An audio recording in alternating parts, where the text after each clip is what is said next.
गाजियाबाद के इंदिरापुरम में Republican party of India की एक बड़ी जनसभा का आयोजन किया गया, जिसमें केंद्रीय मंत्री रामदास अठावले मुख्य अतिथि के रूप में शामिल हुए। कार्यक्रम में हजारों कार्यकर्ताओं की मौजूदगी के बीच पार्टी के नेताओं ने सामाजिक न्याय और बाबा साहेब डॉक्टर भीमराव आंबेडकर के विचारों को आगे बढ़ाने का संकल्प दोहराया। इस दौरान केंद्रीय मंत्री रामदास अठावले ने संगठन को मजबूत करने और वंचित समाज के अधिकारों के लिए संघर्ष जारी रखने की बात कही। वहीं कार्यक्रम में वरिष्ठ समाज सेवी और उद्योगपति संजय सिन्हा को आरपीआई का राष्ट्रीय उपाध्यक्ष बनाए जाने की घोषणा भी की गई, जिसके बाद कार्यकर्ताओं में उत्साह का माहौल देखने को मिला। कार्यक्रम में कई वरिष्ठ नेता और बड़ी संख्या में कार्यकर्ता मौजूद रहे। मैं रिपब्लिकन पार्टी ऑफ इंडिया अध्यक्ष पवन कुमार गुप्ता इस प्रेस वार्ता में आए हुए सभी पत्रकार बंधुओं का मैं रिपब्लिकन पार्टी ऑफ तरफ से सभी को धन्यवाद करता हूं, सभी को नमस्कार करता हूं। साथियों, आज जो प्रेस वार्ता है आप पत्रकार बंधुओं से रिपब्लिकन पार्टी ऑफ इंडिया के राष्ट्रीय अध्यक्ष केंद्रीय मंत्री भारत सरकार श्री रामदास अठावले जी आपसे प्रेस वार्ता करेंगे जो करेंगे। आज हमारे साथ में इस प्रेस वार्ता में श्री संजय सिन्हा जी, जिन्होंने रिपब्लिकन पार्टी ऑफ इंडिया को ज्वाइन किया, उनको राष्ट्रीय उपाध्यक्ष बनाया गया, हमारे साथ उपस्थित है। इसी के साथ में श्री किशोर मासूम जी उपस्थित हैं, जो आरपीआई के नेता हैं। हमारे साथ में विनोद कुमार जी हैं, विनोद कुमार सागर एडवोकेट, जो प्रदेश उपाध्यक्ष हैं। भान सिंह नागर जी हैं, जो मेरठ मंडल के अध्यक्ष हैं, और तमाम परिवार पार्टी के कार्यकर्ता यहाँ उपस्थित हैं। धन्यवाद वर्मा जी हैं, जो प्रदेश सचिव हैं, सहारनपुर से चल के आए हुए हैं। तो मैं आप सभी पत्रकार बंधुओं का स्वागत करता हूँ, सभी को धन्यवाद देता हूँ, सभी नमस्कार करता हूँ। और मेरी माननीय जी राष्ट्रीय अध्यक्ष के कहूँगा कि आपसे प्रेस वार्ता शुरू करें। माननीय मंत्री जी ने श्री संजय सिन्हा जी को राष्ट्रीय उपाध्यक्ष बनाया है, पार्टी में उन्होंने शामिल हुए हैं। उनका हम सभी यहाँ पे स्वागत करने के लिए एक कार्यक्रम आयोजित किया गया है। और मैं सिन्हा जी चाहूंगा कि 2 मिनट प्रेस को संबोधित करें, उसके बाद माननीय राष्ट्रीय अध्यक्ष जी संबोधित करेंगे। मेरे सभी प्यारे प्रेस बंधुओं, माननीय मंत्री अठावले जी, हमारे प्रदेश अध्यक्ष पवन गुप्ता जी,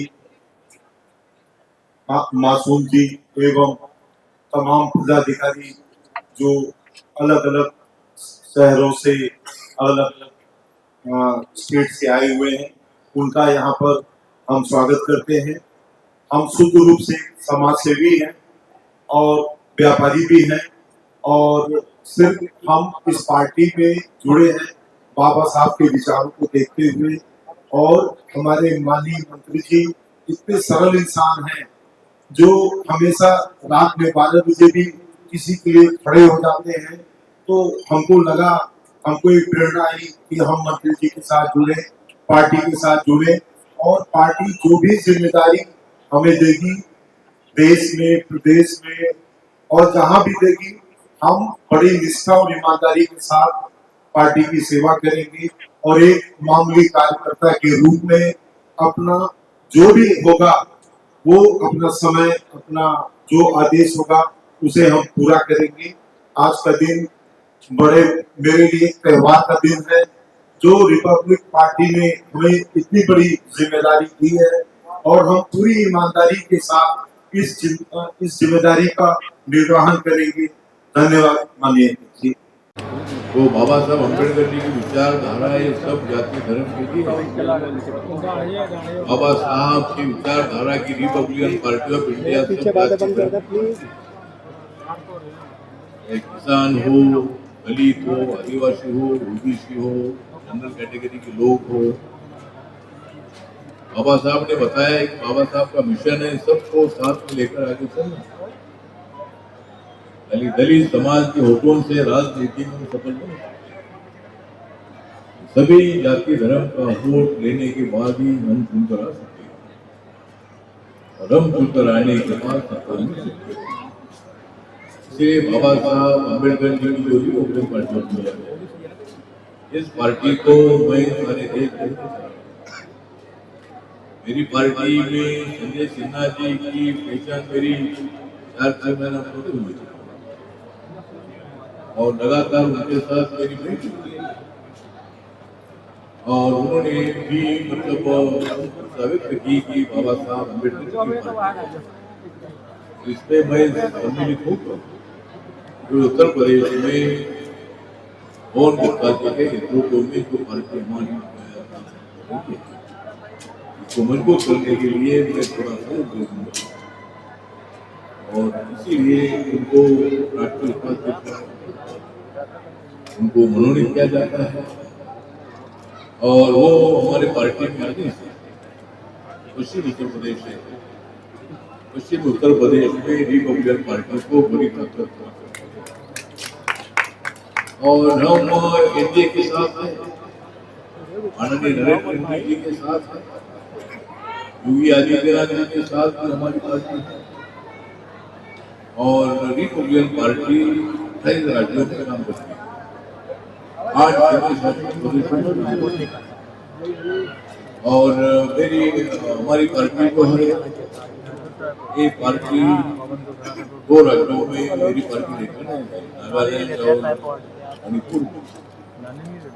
2 राज्यों में अगर हमारी पार्टी को मान्यता मिलती है तो हमारी पार्टी को राष्ट्रीय मान्यता मिल सकती है और आज पूरे देश भर में 4 पार्टियां नेशनलाइज पार्टियां बीजेपी, कांग्रेस, बसपा और आम आदमी पार्टी 4 पार्टियां नेशनल कमीशन के पास, सेंट्रल कमीशन के पास रिकॉग्नाइज है। मेरा संकल्प है कि आने वाले 5 सालों के अंदर रिपब्लिकन पार्टी नेशनल पार्टी के दर्जा लेकर 5वें स्थान पर जा सकती है।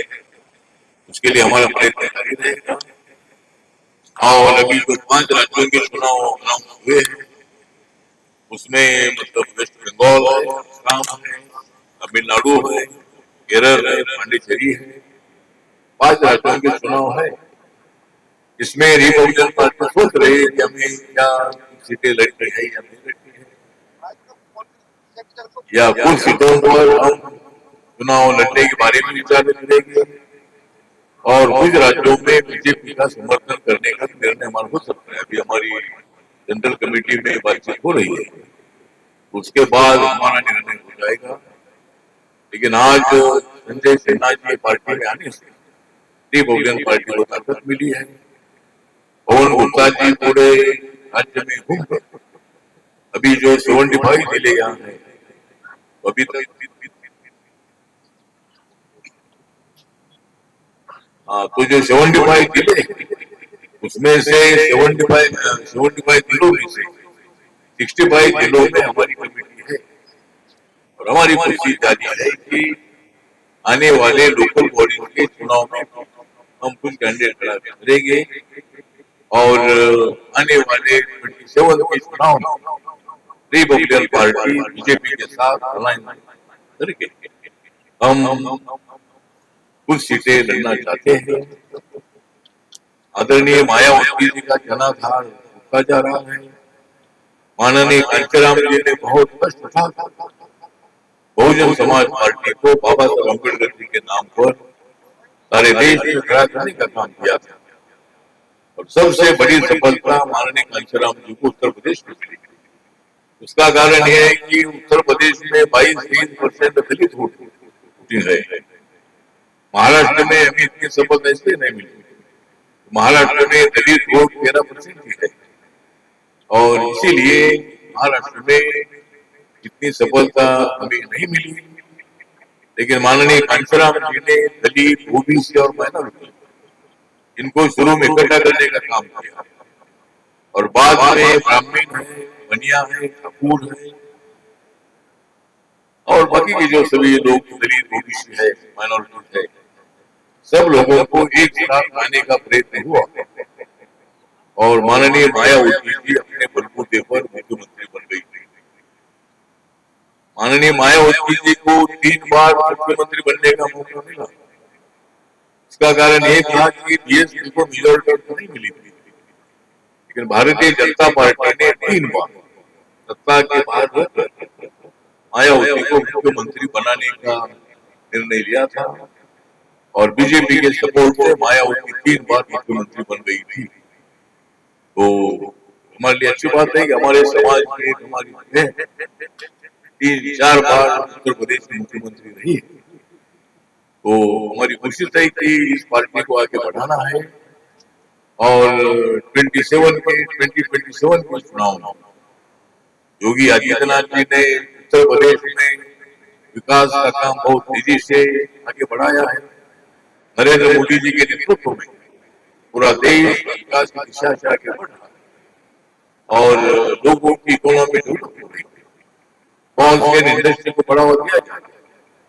अपनी इकोनॉमी 4 नंबर पर आई है और कुछ ही दिनों के बाद, कुछ ही महीनों के बाद अपनी इकोनॉमी 3 नंबर पर आ चुकी है। तो इसी तरह हमारा डेवलपमेंट का एक बहुत बड़ा काम नरेंद्र मोदी साहब का है। मैं नरेंद्र मोदी जी साहब के मंत्रिमंडल में तीसरी बार मैं मंत्री बना हूँ और मुझे तीसरी बार राज्यसभा में मौका देने का काम माननीय नरेंद्र मोदी साहब, अमित शाह साहब और नितिन नवीन जी है, हमारे महाराष्ट्र के मुख्यमंत्री देवेंद्र फडणवीस जी है। इन सब लोगों के प्रयत्न से मुझे 3rd टाइम राज्यसभा मिली है और मैं हमारे समाज के लिए, सभी जाति धर्म के लिए मैं काम करता रहूंगा। रिपब्लिकन पार्टी ऑफ इंडिया को, बाबा साहब अम्बेडकर जी को पार्टी को मजबूत करने का मेरा प्रयत्न जारी रहेगा।